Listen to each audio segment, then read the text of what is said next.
ফের পশ্চিমী ঝঞ্ঝার ভ্রুকুটি এবং যে ঘূর্ণাবর্ত তৈরি হয়েছে সেই ঘূর্ণাবর্তের জেরে আবহাওয়ায় কিছুটা প্রভাব পড়তে পারে। এই মুহূর্তে আমাদের সঙ্গে সরাসরি রয়েছেন আমাদের প্রতিনিধি শালিনী। জানতে চাইবো যে বঙ্গোপসাগরে যে বিপরীত ঘূর্ণাবর্ত তৈরি হতে পারে তার জেরে আবহাওয়ায় কি প্রভাব পড়বে এবং কোথায় কোথায় মূলত প্রভাব পড়বে এ রাজ্যে, কি খবর রয়েছে?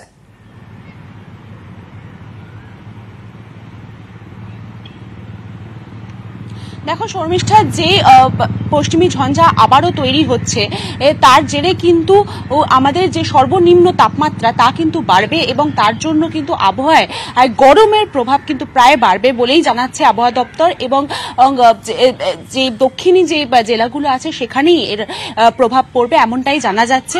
যদিও এই সপ্তাহে কিন্তু আর বৃষ্টির কোনো সম্ভাবনা নেই, কিন্তু সামনের সপ্তাহে হালকা থেকে মাঝারি বৃষ্টি হতে পারে। রাজ্যে ভারী বৃষ্টির কোনো সম্ভাবনা আপাতত নেই, এমনটাই জানাচ্ছে আবহাওয়া দপ্তর। শর্মিষ্ঠা, ধন্যবাদ।